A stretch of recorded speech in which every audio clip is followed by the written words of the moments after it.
ஃப்ளைட்டில் போகும்போது பல வகைகள் கொண்டு போக முடியுமா?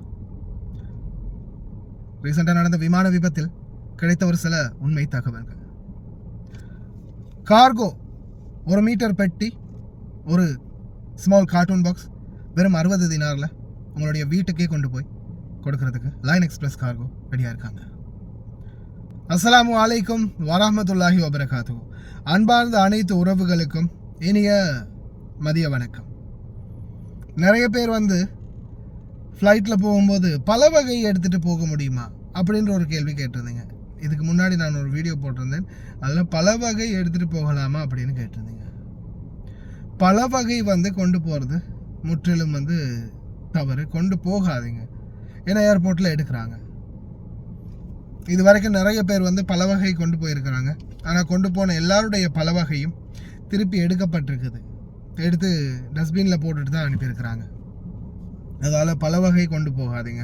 சும்மா பணத்தை வேஸ்ட் பண்ணி பல வகை கொண்டு போய் கடைசியில் அது குப்பையில் தான் போகுது. அதால் நீங்கள் கஷ்டப்பட்டு சம்பாதிச்ச பணத்தில் பல வகை வாங்கிட்டு போய் அதை குப்பை தொட்டியில் போட்டு போகிறதுக்காக தயவு செய்து எடுத்துகிட்டு போகாதீங்க. பல வகை எடுத்துகிட்டே போக வேண்டாம்.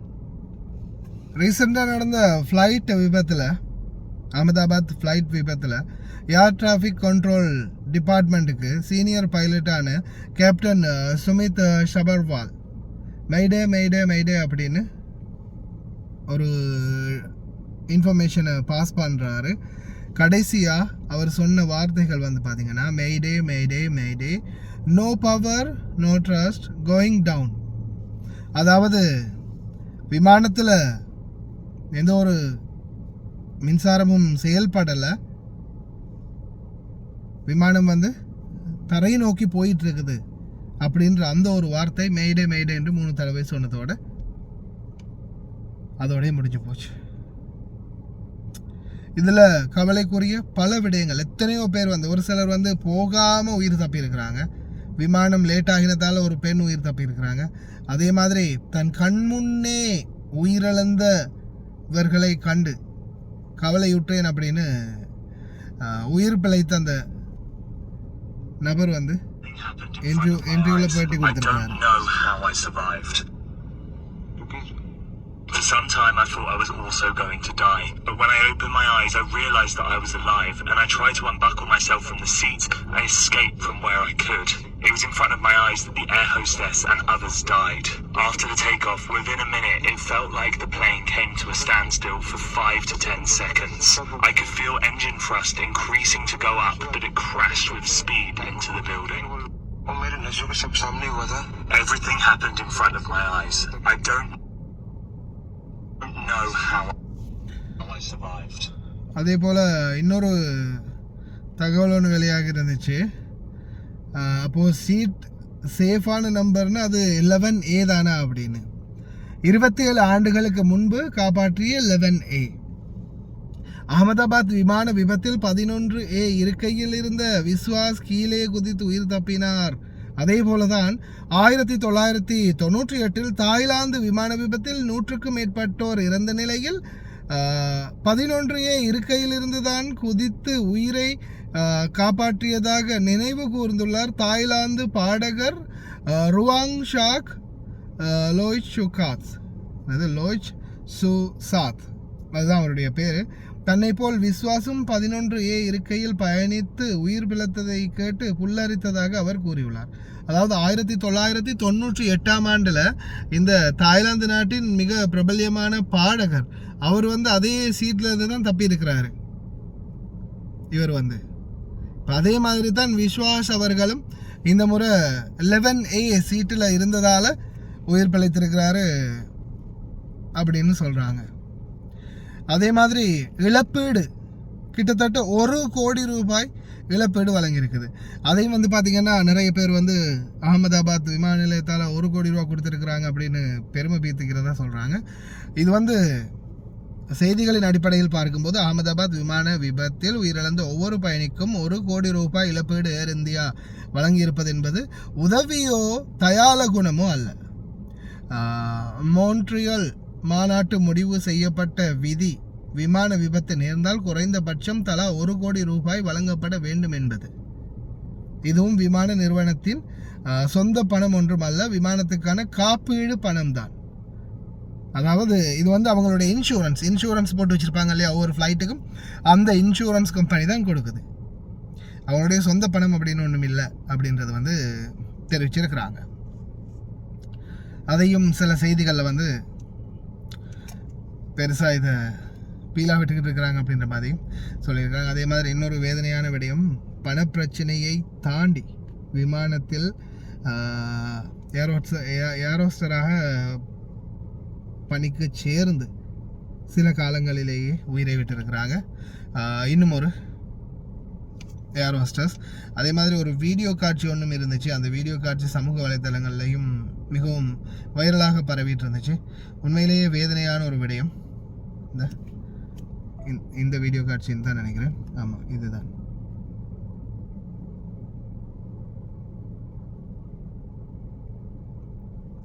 உண்மையிலேயே ரொம்பவும் கவலையான விடயம். விமான பயணம் என்பது எல்லோரும் இப்போ வாகனத்தில் போயிட்டு இருக்கிறோன்னா ஏதாவது ஒரு கோளாறுனா உடனே ரோட்டோரமாக நிறுத்திடலாம். இதே வாகனத்தில் பறந்துட்டு இருக்கிற விமானத்துக்கு ஏதாவது ஒன்றுன்னா எல்லாம் வல்ல இறைவன் தான் பாதுகாக்கணும். நாம் அனைவரையும், வெளிநாடுகளில் இருக்கிற நம்ம எல்லாருமே இந்த விமான பயணத்தை நம்பி தான் இருக்கிறோம். குடும்பங்களை இழந்து இந்த நாடுகளில் வந்து வேலை செய்கிறோம். மறுபடியும் நல்லபடியாக போயிட்டு குடும்பங்களோடு சேர்கிறதுக்கு அந்த எல்லாம் வல்ல இறைவன் நம்மளுக்கு அருள் புரிவானாக என்று பிரார்த்திக்கின்றேன். அதை பற்றின அந்த விமான விபத்து பற்றிய செய்திகள் அவ்வளவுதான். அடுத்ததா கார்கோ, லைன் எக்ஸ்பிரஸ் கார்கோ பற்றி தொடர்ந்துமே நம்ம வீடியோ போட்டுக்கிட்டு இருக்கிறோம். இந்த வகையில் லைன் எக்ஸ்பிரஸ் கார்கோ உங்களுக்கு ஸ்பெஷலான ஒரு ஆஃபர் தந்திருக்கிறாங்க. வெறும் 60 தினார்லேயே டோர் டு டோர் வீட்டுக்கே கொண்டு போய் டெலிவரி பண்ணுவாங்க. நாட்டில் கூட நீங்கள் ஒரு பைசா செலவு பண்ண தேவையில்லை. அதே மாதிரி ஒரு விடயம், நீங்கள் வந்து எலக்ட்ரிக் பொருட்கள் எதுவும் போடாத பட்சத்தில், அதே மாதிரி அதிகமான உணவுப் பொருட்களை மட்டுமே போடாத பட்சத்தில், எல்லாம் கலந்து துணிமணி அது இது எல்லா பொருட்களும் கலந்து உணவுகளோட கலந்து போட்டிங்கன்னா உங்களுக்கு வந்து டேக்ஸ்ன்றது கிடையாது. நீங்கள் தனி உணவுப் பொருட்கள் மட்டும், வேறு எந்த ஒரு எதுவுமே இல்லை, ஜூஸு சாப்பாடு ஐட்டம், தனி உணவுப் பொருட்கள் மட்டுமே தான் போட்டிருக்கீங்கன்னா எப்படியுமே அதுக்கு டேக்ஸ் படும். அதை புரிஞ்சுக்கோங்க. அதே மாதிரி அப்படி இல்லாமல் எல்லாம் கலந்து, இப்போ சாதாரண நம்ம பெட்டி போடுற ரெகுலரான பெட்டி போடுறவங்க எப்படி போடுவாங்க, வீட்டில் கிடச்ச ஷூ துணிமணி அது இது இருக்கிற லட்டா பட்டா எல்லாத்தோடையும் சேர்த்து உணவுப் பொருட்களையும் சேர்த்து போடுவோம். ஆனால் சிலர் வந்து தனி சாப்பாட்டுக்கு மட்டும்னே பெட்டி போடுவாங்க. அப்படி சாப்பாட்டுக்கு மட்டும்னே பெட்டி போட முடியாது. அப்படி போட்டால் அது வந்து டேக்ஸ் கட்டாயமாக வரி செலுத்த வேண்டி வரும். அப்படி இல்லாமல் நீங்கள் நார்மலாக எல்லாமே கலந்து போட்டிங்கன்னா எந்த பிரச்சனையும் இல்லை. அதே மாதிரி எலக்ட்ரிக் பொருட்கள் நீங்கள் உங்கள் பாஸ்போர்ட்டுக்கே போட்டிருந்தாலும் எலக்ட்ரிக் பொருட்கள் அதிகமாக போடாத பட்சத்தில் டோர் டு டோர் போட்டிங்கன்னா உங்கள் வீட்டுக்கே கொண்டு வந்து கொடுப்பாங்க. பாஸ்போர்ட் உங்கள்கிட்ட தான் எடுக்க மாட்டாங்க. ஆனால் நீங்கள் எலக்ட்ரிக் பொருட்கள் அதிகமாக போட்டிருந்தீங்கன்னா நிச்சயமாக உங்களோட இருந்து பாஸ்போர்ட்டை எடுப்பாங்க. அது பாஸ்போர்ட் எடுக்கிறதுக்கு காரணம் என்னென்னா, இதை பற்றி நான் தெளிவாக சொல்கிறேன். அதை கேட்க முடிஞ்சால் நேரம் இருந்தால் தாராளமாக கேளுங்க. அதுக்கு முன்னாடி இந்த ஆஃபரை நல்லா ஞாபகம் வச்சுக்கோங்க. லைன் எக்ஸ்பிரஸ் கார்கோ உங்களுக்கு ஒரு ஆஃபர் தந்திருக்கிறாங்க. 1 மீட்டர் பெட்டி ஒரு ஸ்மால் கார்ட்டூன் பாக்ஸும் வந்து உங்களுக்கு இலவசமாக தந்து 60 தினார் சார்ஜஸ் பண்ணுறாங்க. அதாவது 1 மீட்டர் பெட்டியும் ஒரு கார்ட்டூன் பாக்ஸும் உங்களுக்கு கொண்டாந்து கொடுப்பாங்க. அதை அவங்க ஃப்ரீயாகவே கொடுத்துருவாங்க. அதை நீங்கள் பெட்டியில் எல்லாமே லோட் பண்ணின பிறகு அந்த 1 மீட்டர் பெட்டியையும் அந்த கார்ட்போர்ட் பெட்டியையும் உங்களுக்கு door to door C cargo மூலம் வீட்டுக்கே டெலிவரி பண்ணிடுவாங்க. வெறும் 60 தினாரில் 1 மீட்டர் பெட்டியும் அந்த கார்ட்டூன் பெட்டியும் நிரம்புறதுக்கு நீங்கள் பொருட்கள் போடலாம். போட்டு ஏற்றி விட்டிங்கன்னா வீட்டுக்கே கொண்டு போய் கொடுத்துருவாங்க. குறைஞ்சது 1 மாதம் அல்லது 40 நாள் ரெகுலரான டேட். அதுக்குள்ளே உங்களுடைய வீடு போய் சேர்ந்துடும் பெட்டி. 60 தினார் தான் சார்ஜஸ், வேறு எந்த சார்ஜஸும் இல்லை. நான் சொன்ன மாதிரியான பொருட்கள் நீங்கள் போடாத பட்சத்தில் ரெகுலராக போடுற கார்கோ மாதிரி போட்டிங்கன்னா எந்த பிரச்சனையும் இல்லை. அதே போல் ஒரு தெளிவான விளக்கம் ஒன்று கொடுக்குறேன், நல்லா கேட்டுக்கோங்க. இது வந்து நிச்சயமாக சொல்லி ஆகணும். டோர் டு டோர் அப்படின்ற ஒன்று கிடையவே கிடையாது. இப்போ சாதாரணமாக நீங்கள் உங்கள் பேரில் ஒரு பொருள் போட்டிருக்கீங்க, டோர் டு டோர் போட்டிங்கன்னா, நீங்கள் ஒரு பொருள் போட்டுக்கிறீங்க உங்கள் பேரில், நீங்கள் உங்களுடைய பாஸ்போர்ட்டுக்கு போட்டிருக்கீங்க. அப்போ நீங்கள் என்ன செய்யணும், அது வந்து நீங்களே தான் போய் கஸ்டம்ஸில் கிளியர் பண்ணி எடுக்கணும். ஸ்டோரில் கஸ்டம்ஸில் கிளியர் பண்ணி எடுக்கணும் யார், நீங்களே தான். ஆனால் நீங்கள் டோர் டு டோர் போட்டுட்டு அதில் எலக்ட்ரிக் பொருட்களும் போட்டிருந்தீங்கன்னா, இப்போ அதை வந்து பாஸ்போர்ட்டை ஸ்கேன் பண்ணி 11 கட் பண்ணணும். அப்போ அந்த அலவன்ஸை கட் பண்ணுறதுக்கு அதிகாரிகள் வந்து உங்களுடைய பாஸ்போர்ட்டை தேடினா அந்த இடத்துல உங்கள் பாஸ்போர்ட் இருக்குமா இருக்காது. அப்போ அதிகாரிகள் எதை வச்சு ஸ்கேன் பண்ணுவாங்க, எதை வச்சு அவங்களுடைய அலவன்ஸை கட் பண்ணுவாங்க. அதே மாதிரி நிறைய பேர் ஒவ்வொரு மாதிரி சொல்லியிருந்தாங்க, உங்களுடைய பாஸ்போர்ட் எடுத்துகிட்டு போய் அலவன்ஸில் பொருட்கள் வாங்கிடுவாங்க, உங்களுக்கு கிடைக்க இருக்கிற டாலர்களில் பொருட்கள் வாங்கிடுவாங்க, அதை அலவன்ஸ் அவங்க கட் பண்ணி எடுத்துக்குவாங்கன்னு. அப்படி எந்த அப்பனாலையும் பிடுங்க முடியாது.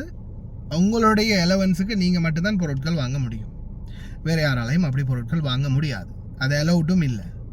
அதே போல் உங்களுடைய பொருட்களில் நீங்கள் ஏதாவது மின்சார பொருட்கள் போட்டிருந்தா நிச்சயமாக அந்த பொருட்களுக்காக அந்த அலவன்ஸில் வந்து கேன்சல் பண்ணி ஆகணும். அதனால் என்ன பண்ணுவாங்க, பாஸ்போர்ட்டை எடுப்பாங்க, உங்கள்ட்ட எடுத்துகிட்டு பாஸ்போர்ட்டை திருப்பி கொடுத்துருவாங்க. அதே மாதிரி நான் கார்கோ முதலாளிகள்கிட்டையும் கேட்டுக்கொள்றது ஒன்று தான், பாஸ்போர்ட் எடுக்கிற மாதிரியே அவங்களுடைய சரியான நேரத்தில் அவங்களுக்கு பாஸ்போர்ட்டை ஒப்படைச்சிருங்க.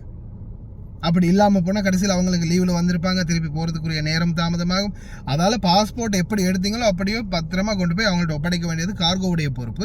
அதே மாதிரி நீங்கள் சில நேரங்களில் இந்த மாதிரி எலக்ட்ரிக் பொருட்கள் அதிகமாக போட்டிருந்தீங்கன்ற பட்சத்தில், எலக்ட்ரிக் பொருட்கள் பொதுவாகவே போட்டிருந்தீங்கன்னா உங்கள் பேருக்கு நீங்கள் உங்கள் பாஸ்போர்ட்டில் போட்டிருந்தீங்கன்னா அதோடு சேர்த்து டோர் டு டோர் போட்டிருந்தீங்கன்னா உங்களுக்கு வந்து பாஸ்போர்ட்டை கொடுக்க வேண்டி வரும். அப்படி இல்லாத பட்சத்தில் கொடுக்க வேண்டியது இல்லை. எலக்ட்ரிக் பொருட்கள் அதிகமாக இல்லை, உணவு பொருட்கள் அதிகமாக இல்லை அப்படின்ற பட்சத்தில் உங்களுக்கு வந்து பாஸ்போர்ட் கொடுக்க வேண்டிய அவசியம் இல்லை. அப்படி போட்டிருந்தீங்கன்னா நிச்சயமாக பாஸ்போர்ட் கொடுக்கணும், கொடுக்கறது உங்களுடைய கடமை. அதே மாதிரி எடுத்துகிட்டு திருப்பி அதே மாதிரியே பத்திரமா கொண்டு போய் பாஸ்போர்ட்டை கொடுக்கறதும் கார்கோவுடைய கடமை. இதை வந்து நல்லா ஞாபகம் வச்சுக்கோங்க. முக்கியமாக லயன் எக்ஸ்பிரஸ் கார்கோ 1 மீட்டர் பெட்டியும் ஒரு கார்ட்போர்ட் பெட்டியும் உங்களுக்கு கொடுக்குறாங்க வெறும் 60 தினாருக்கு. இல்லை ஒரு வேளை உங்கள்கிட்டயே பெட்டி கார்ட்போர்ட் பெட்டியும் உங்கள்கிட்டயே 1 மீட்டர் பெட்டியும் இருக்குன்னா 45 தினாரில் உங்களுக்கு அதை டோர் டு டோர் டெலிவரி பண்ணி தந்துடுவாங்க. பெஸ்ட்டான ஆஃபர், மறக்காமல் ட்ரை பண்ணுங்கள். தொடர்புகளுக்கான இலக்கங்கள் எல்லாமே இதில் டிஸ்பிளேயில் ஓடுற மாதிரி இந்த இலக்கங்களோட தொடர்பு கொண்டு மேலதிக தகவல்களையும் தெரிந்து கொள்ளுங்கள். இன்னொரு நல்ல வீடியோவில் சந்திக்கலாம். அஸ்ஸலாமு அலைக்கும், வணக்கம். அன்பார்ந்த உறவுகளே, நான் உங்கள் சர்ஃபான் BA Plug. இன்று நான் வந்திருப்பது லயன் எக்ஸ்பிரஸ் கார்கோவோடு இணைந்து முதலாவது பரிசாக 200 தினார், இரண்டாவது பரிசாக 150 தினார், மூன்றாவது பரிசாக 100 தினார் மற்றும் 10 பேருக்கு ஆறுதல் பரிசு சர்ப்ரைஸ். நீங்க செய்ய வேண்டியதெல்லாம் ஒன்றே ஒன்றுதான், லயன் எக்ஸ்பிரஸ் கார்கோவுடாக ஒரு கார்கோ நீங்க நாட்டுக்கு போடணும். அதே போல இந்த பரிசை வெல்றதுக்கான பாஸ்வேர்ட் என்னுடைய யூடியூப் சேனல் 3லையுமே அட்டாச் பண்ணியிருக்கிறேன். இதில் வரக்கூடிய லோகோவை பாருங்கள், இந்த தப்மெயில் தான் போட்டிருக்கோம். மறக்காமல் என்னுடைய வீடியோவை பாருங்கள். வீடியோவில் ஒரு இடத்துல பாஸ்வேர்டை குறிப்பிட்டிருப்பேன், அதை நீங்கள் சொல்லி கார்கோ போடுங்க. லயன் எக்ஸ்பிரஸ் கார்கோவுடாக பணப்பரிசை அள்ளுங்க.